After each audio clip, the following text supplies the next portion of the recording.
Hi, thanks for stopping by Grains in Small Places, and today I really wanted to highlight again the wonderful apples. We have just had some beautiful apples in the local orchards, apple orchards, and I just have been enjoying the lovely taste of apples. I'm not sure how something so simple can just be so delicious in so many ways. It can be used in desserts, breakfast, appetizers, salads, sweet and savory, so I just really love them. So today we're going to be making an apple coffee cake. So let's get started.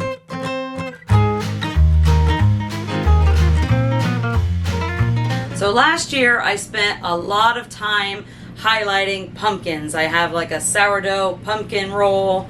I have pumpkin muffins, pumpkin pie. It just seemed like last year was all about the pumpkin. So this year for fall, I really wanted to highlight that special apple because I feel like sometimes it gets pushed to the side when pumpkin spice season is here. So if you're interested in any of those pumpkin recipes, I have all kinds of them, including these apple recipes on my blog at grainsandsmallplaces.net. You can find these recipes and a whole bunch of other recipes all dedicated to fresh milled flour. So let's go ahead and get to milling our flour. Okay, so we're going to be using soft white wheat today, and I've had a lot of people asking me about these little containers here. You can find them, a link to them down in the description box below, the size that I have, and I just got them off of Amazon. So I'm going to weigh out my wheat berries, that way I know exactly how much flour that I have. So this recipe actually calls for a crumble and the cake part. So I'm going to need to have 150 grams and 180 grams. I'm going to go ahead and mill that separately, that way I can show it to you, but if it's easier for you, you can mill it all together, and then that way you'll know how much you have for each section. So I'm going to go ahead and start out with 180 grams of soft white wheat, and that is going to be for the crumble. Okay, and we're going to take this over to the mill.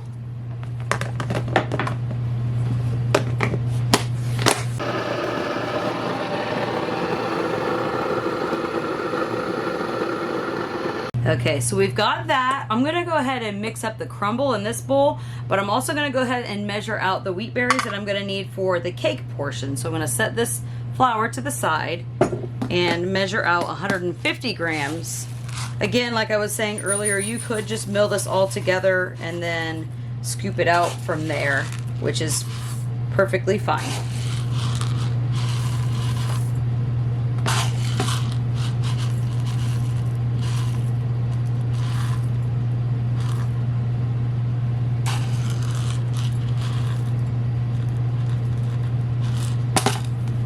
Okay, 150 grams. Let's go ahead and take that to the mill. Okay, and for the streusel topping to this flour, I'm going to go ahead and add in all of my ingredients.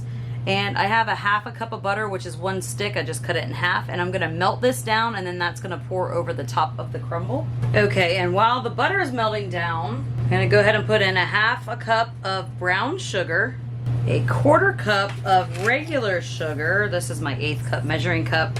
I'm gonna do a half a teaspoon of salt, 1 teaspoon of cinnamon, and I really love to use that Ceylon cinnamon. It's the one that has all the antioxidants and health benefits. I can link this below along with all the other things that you see or might have questions about. And we're going to use about a quarter of a teaspoon of nutmeg. You could use ground nutmeg. I really like to just take one of these fresh nutmegs and just grate it right in. Well, not drop the whole thing in.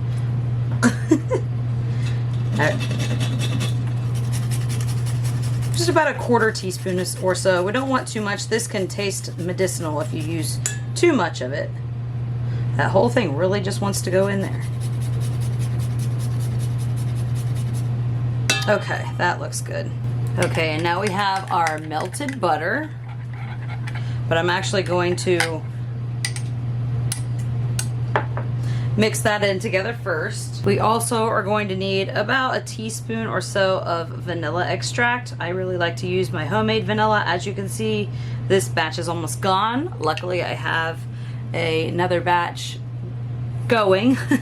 We're getting down to the nitty-gritty down here. Okay, I'm just gonna go ahead and use a fork to mix all this together. Just make sure you get all the little brown sugar bits all broken up. This is gonna be our streusel crumble topping.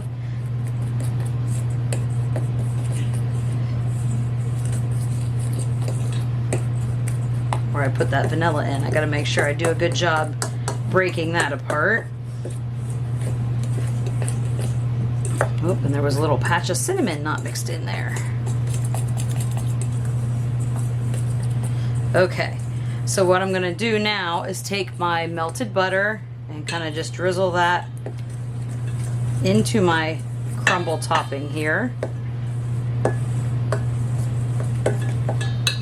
Pull this closer. Well, never mind. Okay.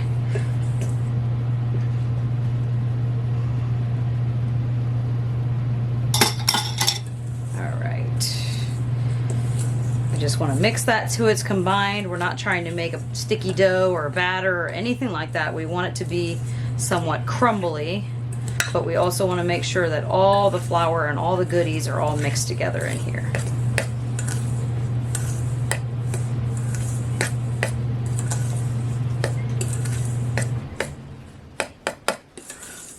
Okay, that's looking good. I'm just going to set the crumble to the side now because we need to add in our chopped apples to this. So let me just set it up there and then I will get to chopping our apples. Okay, so these are, I just washed the apples, and these are those Jonagold apples that we got from that local orchard. And I'm going to go ahead, if you have small apples, I would say to use 2 apples, but this is a pretty large apple. So I'm going to just use 1, and there's kind of a little bruised area here from just so many being in the bag at once. So I'm just going to go ahead and peel this apple, and then we'll chop it up. And I'm just going to toss it straight into my streusel topping once chopped.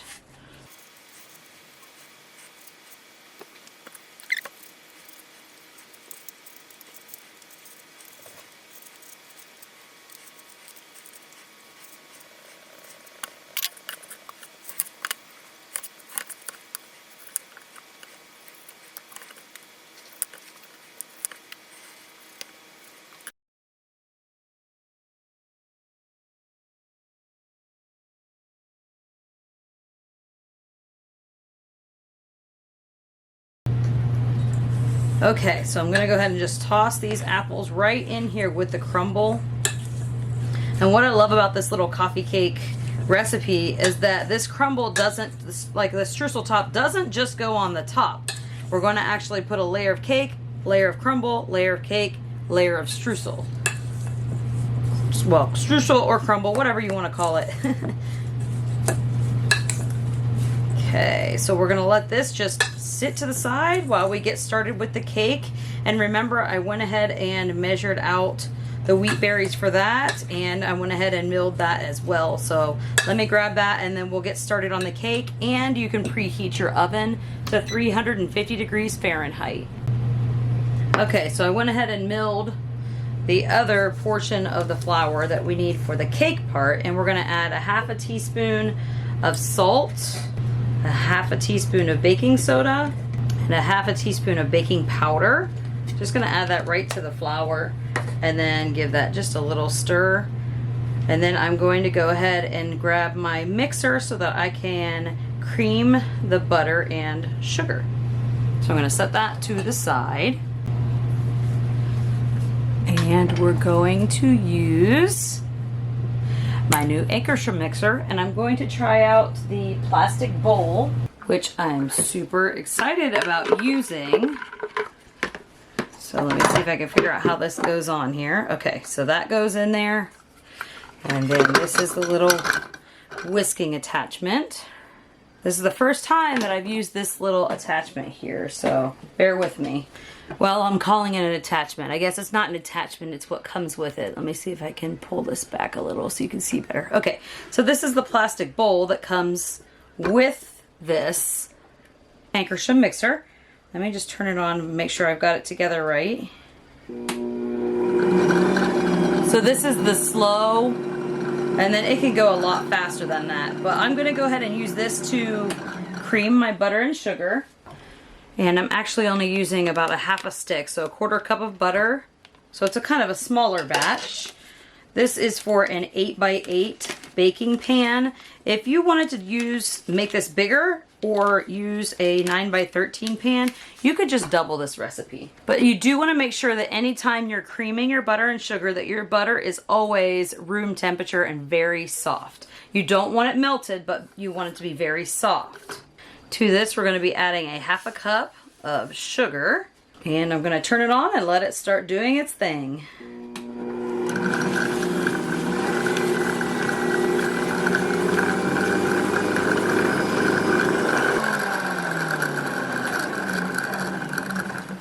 Okay, so I'm going to go ahead and pull this off and just give the sides a scrape down just to make sure we're getting everything mixed together.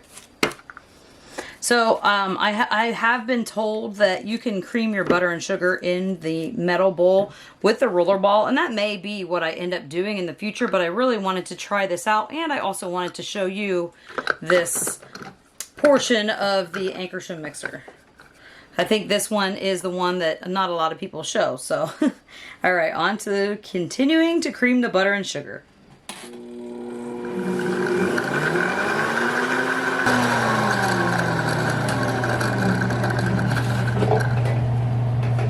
Okay, this is looking nice, but again, this is only a half a stick of butter, so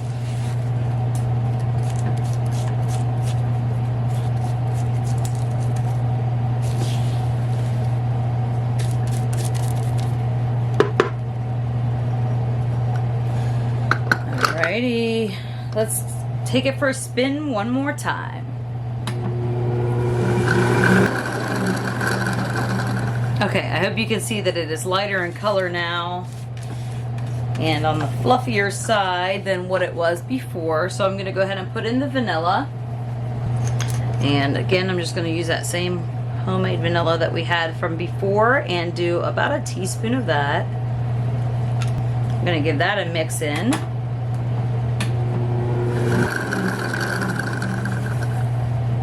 Okay, and then I'm going to add in 1 egg.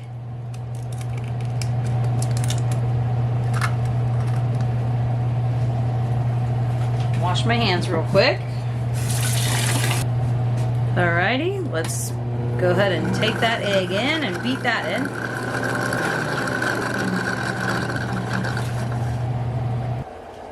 Alright, I just want to make sure that I scrape all these sides together because we want the egg completely combined in with that butter and sugar.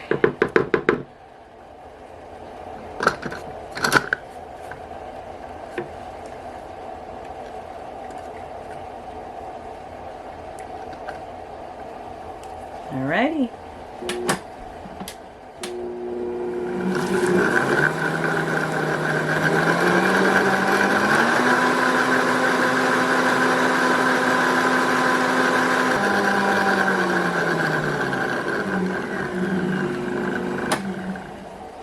Okay, that is a beautiful, lovely mixture.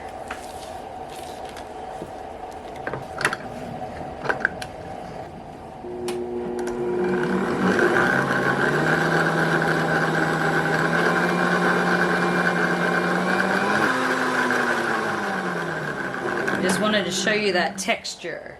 Okay, and to this we are now going to add, I have a half a cup of yogurt. Now this is my homemade yogurt, so I do have a video on how to make that, but if you don't have yogurt, you could also use sour cream, and you probably could use buttermilk as well.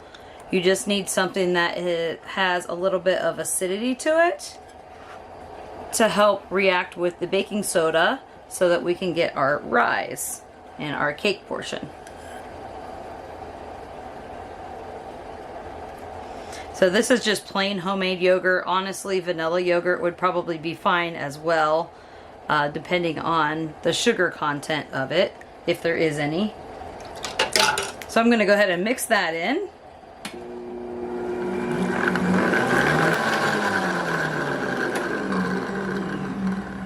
Okay. And again, we gotta just make sure we're scraping down those sides. Pretty much with any mixer, you don't want to skip that step because they all have some kind of a point that doesn't get mixed in all the way. Whether it be the side, the bottom, the center, wherever it is on your mixer of the kind that you have. You could even use a hand mixer for this portion. You don't really need a stand mixer. But you do want to make sure to get some air into this. One more time.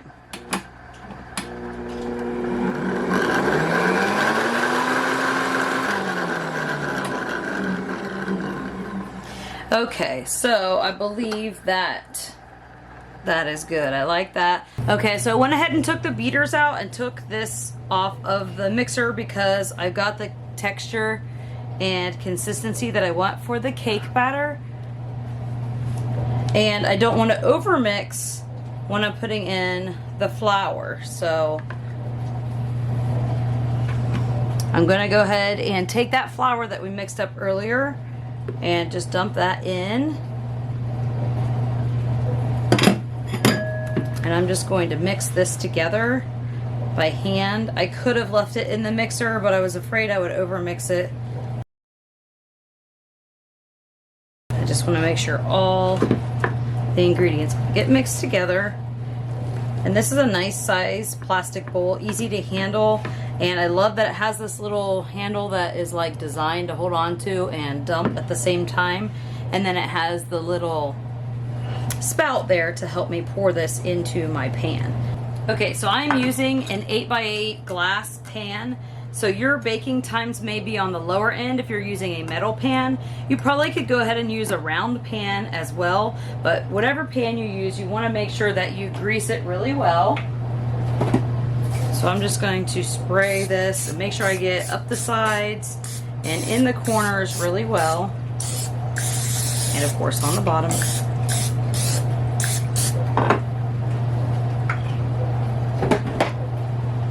Okay, so here comes the fun part. I'm going to use about half of this batter, and it's not going to seem like much, but I want to put half of this batter on the bottom of my pan. And it's just going to be just a thin layer. Spread that around. And you can make this in a 9x13 as well. You just want to double the recipe. Alright, and then we're going to go with our streusel topping that we made. Give that one more mix around since it's been sitting. Okay, and then I'm going to use half of this mixture. Just try to evenly distribute.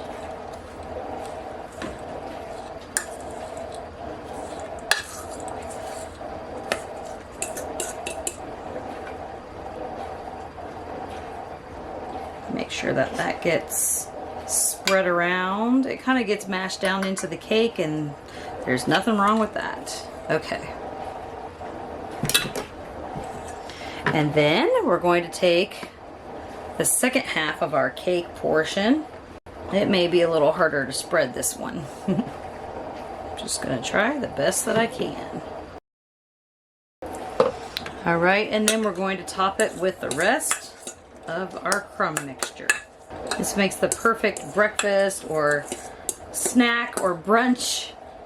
Anytime you want a piece of coffee cake, but just a little bit different. And when these apples cook, the juices kind of go all throughout, making this absolutely delicious. Okay, that is going to bake for somewhere between 35 and 45 minutes. Again, it depends on your oven. It also depends on what baking vessel you're using. Mine will probably take closer to 40 minutes because I'm using a thick glass vessel. Yours, if you're using metal, like I was saying before, it would probably take a little less time. So let's go ahead and pop that in the oven. Okay, and it is done. I'm going to let this cool down and then we will dig into it later. Okay, I'm going to go ahead and make a little apple cider glaze to go on this when it cools down. So here's about a half a cup of some powdered sugar. And then to that, I'm going to add just a little bit of apple cider.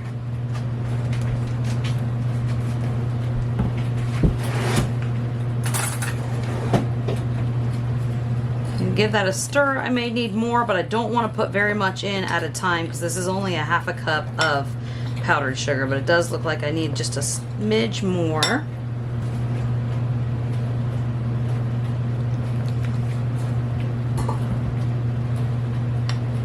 And if you don't have any apple cider, you can use apple juice. You could just use water or milk as well. This just gives it that little extra apple spice flavor.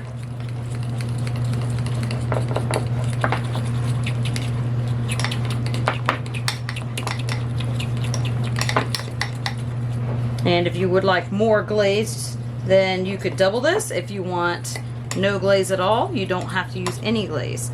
So I want it to be a nice drizzle consistency. So then this is going to just put on the cake as it cools. I still have a couple minutes to let it cool so that if I put this on hot, obviously it's going to melt it all. So I'm just going to let it sit just a bit. But wow, my house smells incredible. Okay, so that icing that we made, we're just going to drizzle it over top of the cake. Do this however you wish.